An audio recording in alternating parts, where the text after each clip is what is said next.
नमस्कार दोस्तों, मेरा नाम श्रेया राय है और आप सभी का मेरे इस चैनल द हेल्पिंग हैंड में बहुत बहुत स्वागत है।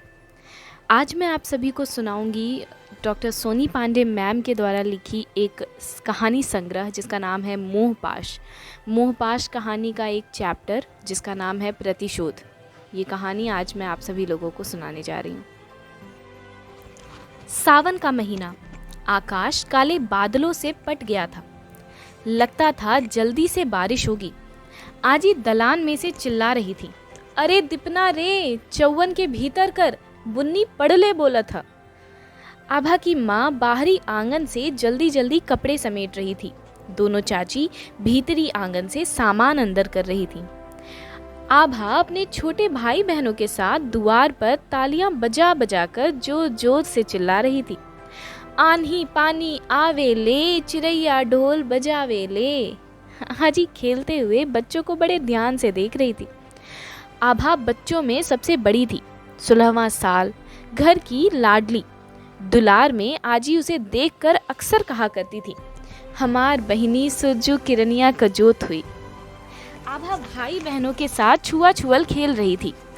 अचानक आजी की नज़र उसके शरीर के हिलते हुए उभारों पर गई। चिल्लाती हुई बोली, बबुनी जल्दी भीतर जा, तुहार बाबूजी आवत हुई हैं। बच्चे बाबूजी का नाम सुनते ही सरपट घर में भाग गए। जल्दी से सबने अपनी अपनी किताबें निकालकर पढ़ने का अभिनय प्रारंभ कर दिया। आभा के पिता 3 भाई 3 बहनों में सबसे बड़े थे। गांव के प्राइमरी पाठशाला के हेडमास्टर, 20 बीघे के काश्तकार। मजला बाई गांव की चट्टी पर खाद बीज की दुकान करता था। सबसे छोटा, सबसे नकारा, पान सुती खाता, दुआर दुआर घूम कर राजनीति करता। बड़ी मुश्किल से 12वीं पास कर पाया था। टोले भर की लड़कियां उसे देखकर कोस दूर भाग जाती थी। आभा के पिता पर घर भर की जिम्मेदारी अल्पायु में ही आ पड़ी थी। पिता उनका तथा बड़ी बेटी का ब्याह कर स्वर्ग सिधार गए।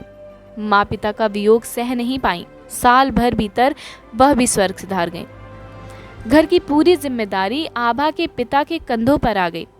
एक एक कर दोनों छोटी बहनों का विवाह तथा भाइयों को पढ़ाया लिखाया, रोजगार कराया, लेकिन छोटा भाई निकम्मा निकला। आभा के 2 छोटे भाई थे, बड़ी चाची के 1 बेटा 2 बेटी। छोटी चाची के ब्याह के 2 साल बीत चुके थे, लेकिन बच्चा अभी तक नहीं हुआ था। आज ही सभी देवता पितरों से मन्नत मान चुकी थी। आभा के पिता तारकेश्वर तिवारी परिश्रमी, चालाक तथा दूरदृष्टा व्यक्ति थे। बड़ी चतुराई से गवई राजनीति का रुख बदल देते थे। पिछले 10 वर्षों से गांव के प्रधान थे। गांव में 4 पट्टियां थी, ब्राह्मण टोला, अहिरौटी, भरौटी तथा दक्षिण में चमरौटी। बाकी बनियों, लाला, नाई, लोहार, कोहार, डोम आदि जातियों के 2-2, 4-4 गांव के बाहरी हिस्से में घर बसे हुए थे। गांव में ब्राह्मणों का वर्चस्व था। आभा के पिता तारकेश्वर तिवारी खुशहाल संपन्न व्यक्ति थे। जीवन में कोई भी अभाव नहीं था। परिश्रमी, धर्मपरायण पत्नी, आज्ञाकारी भाई, दिव्य सुंदरी पुत्री, इनके अलावा घर में विधवा निसंतान चाची थी, जो स्त्रियों की पहरेदार थी। उनकी उपस्थिति में दरवाजे पर कुत्ते बिल्ली तक की मजाल नहीं कि वो आ सकें। आदमी की क्या औकात। टोले भर की औरतें कहती, बुढ़िया छानी पर कौवा ना बैठे देले। तारकेश्वर पंडित संपन्न व्यक्ति थे, किंतु छोटे भाई माहेश्वर से दुखी रहते थे। अक्सर लड़कियों तथा बानिहारिनियों से छेड़छाड़ की शिकायत आती रहती, किंतु बुढ़िया के सामने शिकायत करता कि खैर नहीं रहती। बुढ़िया आंखें निकाल कर गुर्राती, हमार साथ छुट्टा रही, जे के आपन गाय बांधे के हते बांध ले। तारकेश्वर पंडित समझाते बुझाते, ऊंच नीच का एहसास कराते, घर की बेटियों की दुहाई देते। परिणाम वही, ढाक के 3 पात निकलता। बाग में आम पर पड़े झूले पर झूलती लड़कियां गा रही थीं, कजरी के ही संग खेलू मोरी सखियां, पिया मोरे गए विदेशवाना। दूर खेतों के बीच मेड़ के रास्ते आती हुई मियाइन को देखकर लड़कियां झूले से कूद पड़ी। सब झुंड बनाकर आती हुई मनिहारिन मियाइन को एकटक देखने लगी। मियाइन के सिर पर बड़ी सी बांस की दौरी, ऊपर तक खचाखच सामानों से भरा। जब मियाइन भारी बोझ लिए चलती तो उसकी कमर में अजीब सी लचक होती। बड़ी बड़ी आंखें, कमर तक लंबे लंबे बाल, बालों में रेशमी लाल धागे का परादा ऐसे बल खाता जैसे नागिन। सांवला रंग, भरा बदन, लंबी कटकाठी। उभार देखकर औरतें एक दूसरे को कोहनी से ठुनकी आती। ससुरी ईटा भर ले है और जोर से संवेद ठहाका उठता। मियाइन लड़कियों के करीब पहुंचती, पान का एक पीक थूकते हुए बोली, आज ओ पूरा की बारी है। लड़कियां चिल्लाईं, ना ना ना, और रास्ता घेर कर खड़ी हो गईं। मियाइन हंस कर बोली, अच्छा अच्छा धिया, चलते हैं। मियाइन आगे आगे, लड़कियां इठलाती बल खाती पीछे पीछे। आती हुई मियाइन को गांव की बाल मंडली ने देखा। हर्ष ध्वनि गुंजायमान। छोटा धन्ने अपनी आजी का आंचल पकड़कर मचलने लगा, मियाइन आइल गाली ले रे आजी, और जो जो से हुआ हुआ करके रोने लगा। ये बाल हट का ब्रह्मास्त्र है।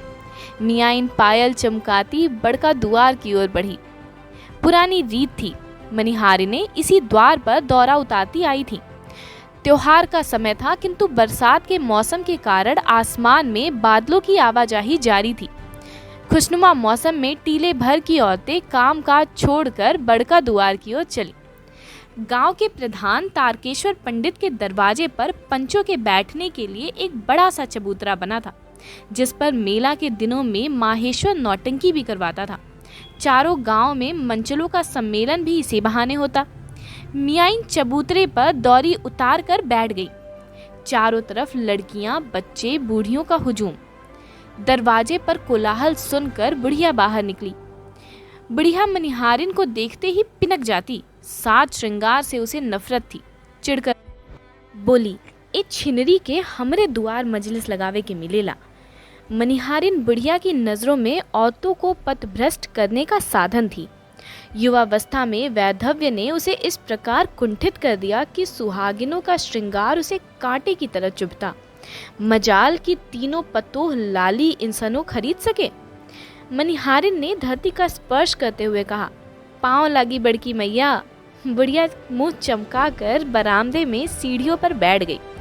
दरवाजे की ओट लिए दोनों बहुएं बाहर का दृश्य देख रही थी। आभा का छोटा भाई पिंकू दौड़ता हुआ उसके कमरे में गया।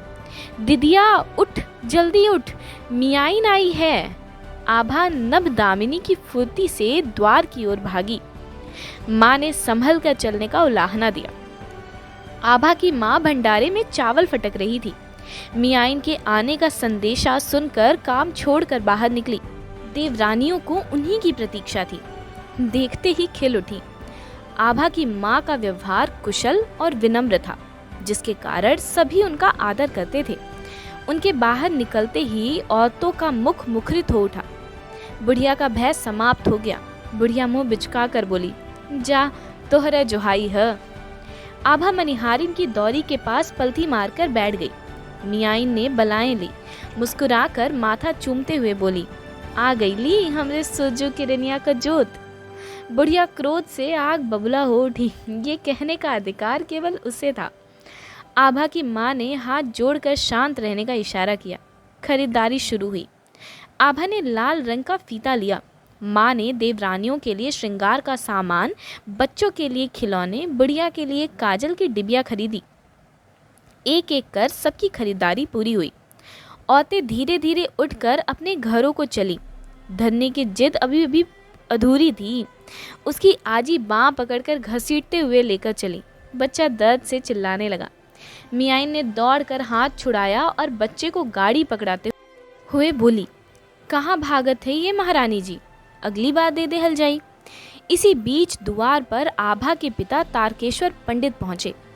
आभा की माँ सिर का पल्लू संभाल कर घर के अंदर चली गई। बुढ़िया प्रसन्न हो गई। तारकेश्वर पंडित कनखियों से मियाइन को देखते हुए आगे बढ़े। मियाइन मुस्कुरा कर बोली, काए प्रधान जी, आप ना कुछ लेब। उधर से बिना मुखातिब हुए आवाज आई, तू देव ना पैबू। मनिहारिन हंसते हुए उठकर चल दी। एक रात अचानक आभा के पेट में दर्द उठा। छटपटाकर उठ बैठी। पलंग पर माँ को न पाकर पेट पकड़कर दलान की ओर चली। अचानक सीढ़ियों के नीचे के हिस्से में किसी के फुसफुसाहट की आवाज़ सुनकर चौकन्नी हुई। पैर दबाकर उस ओर बढ़ी।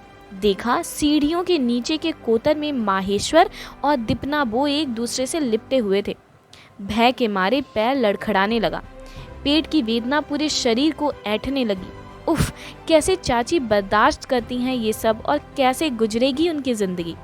दर्द काफुर हो गया। वापस कमरे में आकर रात भर सोचती रही, क्या होगा चाची का, चाची विरोध क्यों नहीं करती, आदि कई सवाल उसके दिमाग में उथल पुथल मचा रहे थे। छोटी चाची से उसे सहानुभूति और चाचा से घृणा हो गई थी। आभा को यह देखकर घोर आश्चर्य होता कि सब कुछ देख सुनकर भी छोटी चाची कैसे चुपचाप सबकी सेवा टहल में लगी रहती हैं।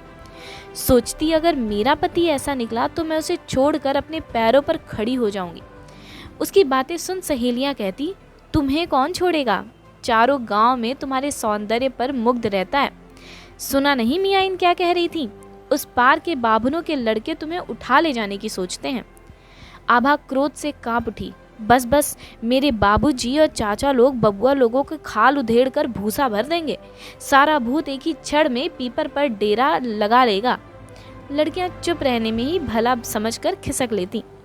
आभा की नस नस में माँ और आजी ने कुछ मर्यादा की घुट्टी इस प्रकार भरा था कि वह ऐसी बातों को सोचना भी गुनाह मानती थी। संध्या होने लगी थी। बुढ़िया बाहरी आंगन में खटिया पर बैठकर हरे राम राम राम हरे हरे का जप कर रही थी। सामने से आती हुई आभा को पास बुलाकर प्यार से बिठाया, दुलाते हुए समझाने लगी, बबुनी इतनी बेला तक घूमा न करो, कौनो कुछ कर धर देगी तो जिंदगी खराब हो जाएगी।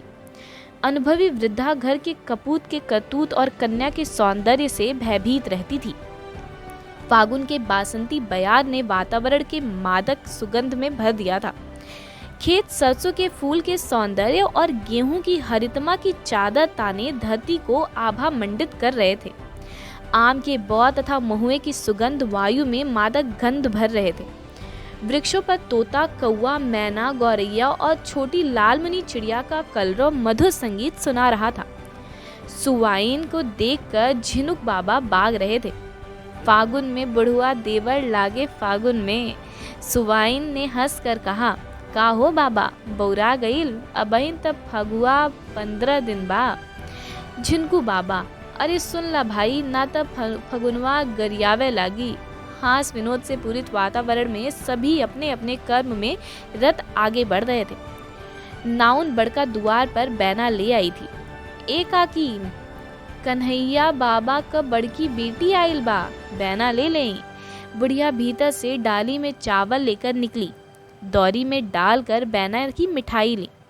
लड्डू, बतासा, टिकरी, खाजा देखकर बच्चे का मन चहकने लगा।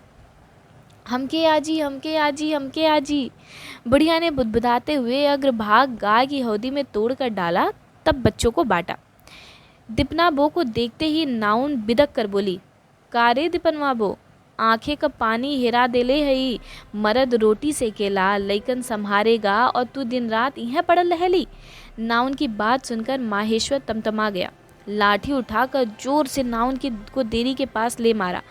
बेचारी काहे बाबा कहकर गिगियाने लगी। माहेश्वर चिल्ला रहा था, भाग भाग ससुरी, भाग यहाँ से। नाउन जाते जाते सुनानी गई, हे काकी मैया, ध्यान दे, चमरौटी उबलत हवे। बुढ़िया सिहर उठी, हरे छिनरिया, भाग रे भाग।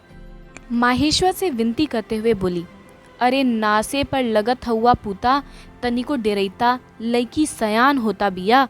माहेश्वर गुनगुनाते हुए निकल गया। बुढ़िया पथराई आंखों से जाते हुए माहेश्वर को देखती रही। अनहोनी की आशंका से बुढ़िया कांप उठी। आभा पास के गांव में स्थित स्कूल के इंटर की छात्रा थी। पूरे गांव की लड़कियां एक झुंड में साइकिल से स्कूल जाती। आते जाते मंगल पहलवान का लड़का फेरा डालता। लड़कियां किनारे हट जाती और आगे निकल जाती। आभा की माँ ने समझा रखा था, हाथी चलता है, कुत्ते भौंकते रहते हैं। तू अपने साथ अपने कुल की इज्जत लिए चलती है, आँच न आने पाए। तुम्हारा गोरा रंग कुल का कालीख नहीं बनना चाहिए। लड़कियां जा रही थीं, लड़का गाते हुए निकला, चंदवा के ताके चकोर है गोरी, हम तोहके निहारी। आभा ने पैडल पर पैरों की गति बढ़ाई। देखते देखते लड़कियां हवा हो गईं। परीक्षा का समय आया। बाकी लड़कियां कला वर्ग की छात्रा थी, लेकिन अकेली आभा विज्ञान वर्ग की, अतः उसे परीक्षा दिलाने घर का कोई न कोई पुरुष सदस्य लेकर ही जाता। एक एक कर परीक्षा समाप्ति की ओर थी, लेकिन एक दिन दीपना हाफता दौड़ता आया। मालिक, खरिहाने में आग लग गई है।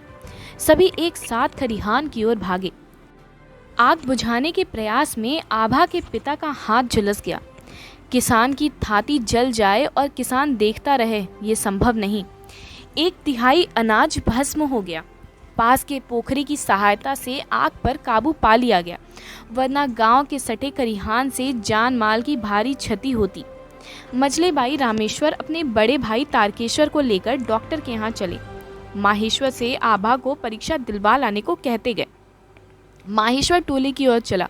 सीटी बजाते, गाते, गुनगुनाते, कंधे पर लाठी लिए मस्ती में झूमता हुआ ऐसे चल रहा था जैसे कुछ हुआ ही नहीं। टोले में घुसते ही सुईवाइन ने अपनी गुमटी से हाथ लगाया। ए पंडित जी, कैसे खरियाने में आग लागल? कनखियों से चेहरे के भाव को पढ़ते हुए बोली, जरूरे आपे का करतूत होई, बड़का बाबा तक गऊ मनी हमें। माहेश्वर स्टूल पर लेकर बैठ गया। बतकही में आभा की परीक्षा का ध्यान ही नहीं रहा। इधर आभा विलंब होते देख छत दुआर एक किए हुए थी। हार कर माँ से बोली, अम्मा, हमार परीक्षा छूट जाएगा, हम साइकिल से जा रहे हैं ना, आप ना कहीं घबराती हैं। हम डोर डंगार नहीं है ना जो लड़कुआ संगुआ खेत ले जाएगा। साइकिल उठाया और निकल पड़ी। माँ की छाती धक्के से अंदर तक धंस गई। आभा गांव से बाहर निकल चुकी थी। साइकिल की पैडल पर विद्युत की गति से पैर मार रही थी। आंखों में केवल एक ही अर्जुन का लक्ष्य था, परीक्षा केंद्र तक शीघ्र पहुंचना। अभी वह साधु की कुटी वाले बाग तक ही पहुंची थी कि पीछे से मार्शल गाड़ी उसे धक्का देते हुए आगे निकली। वह भरभरा कर गिर पड़ी। फुर्ती से उठी, साइकिल संभाल कर अभी बैठने ही जा रही थी कि बगल के खेतों में से 10 लड़के मुंह पर गमछा बांधे निकले। ऊंचे गन्ने और अरहर के खेतों के कारण उसके भीतर कौन है देखना आसान नहीं होता। आभा सहम गई।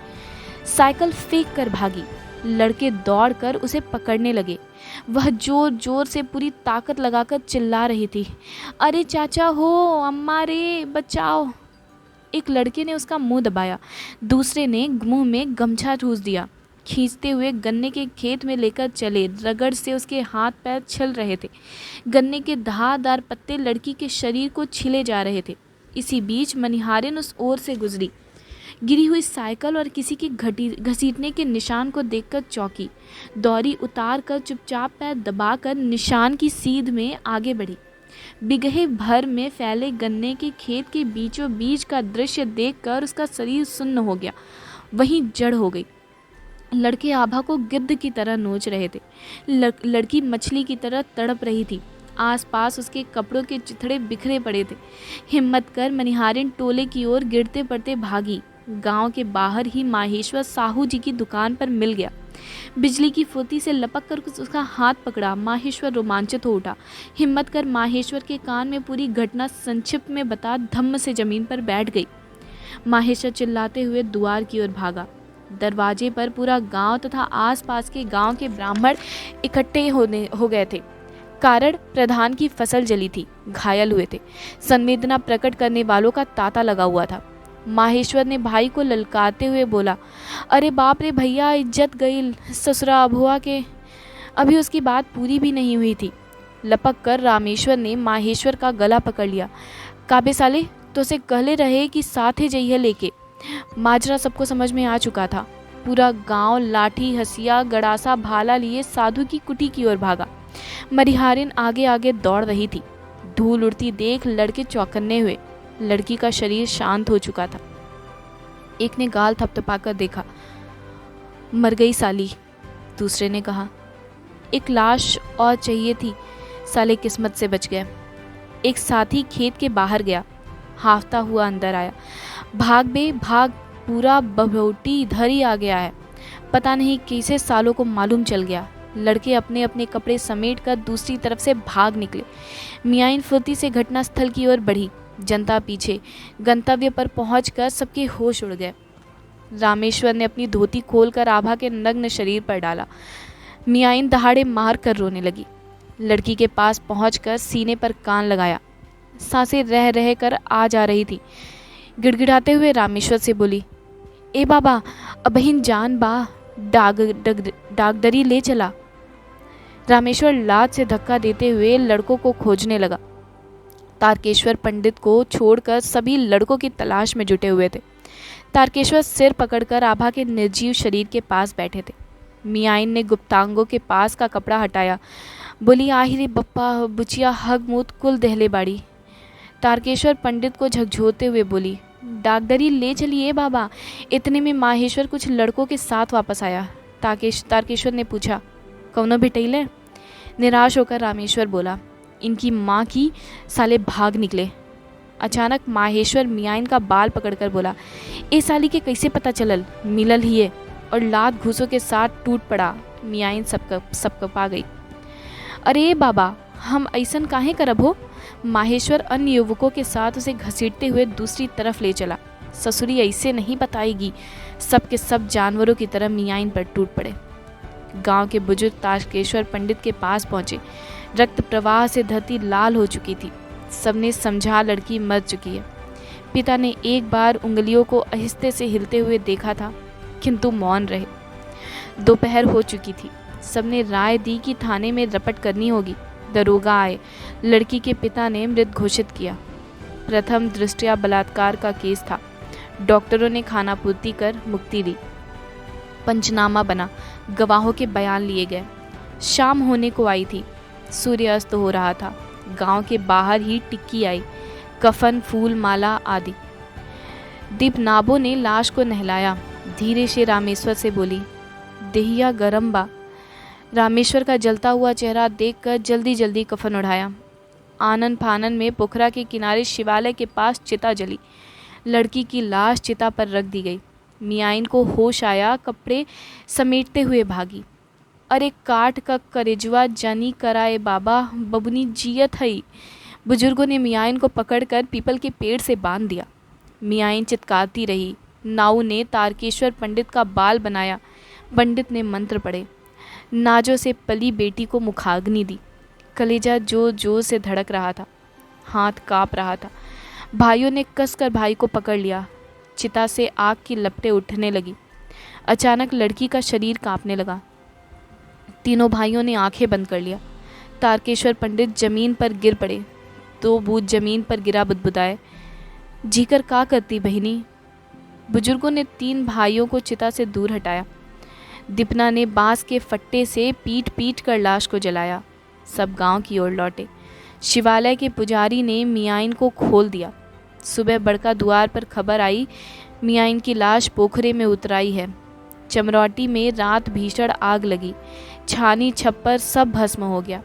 काफ़ी संख्या में बच्चे, बूढ़े और औरतें मारे गए। तारकेश्वर पंडित बांस की कैन और लोटा में गुड़, अक्षत, तिल लिए साधु की कुटी वाले पीपर की ओर चले। पीछे पीछे नाव। औरतें दलान में चित्कार रही थीं। बुढ़िया राख कढ़ा कर बीच बीच में रुदन करती, कहाँ गईली हमरे सुरजू किरनिया का जोत हो रामा।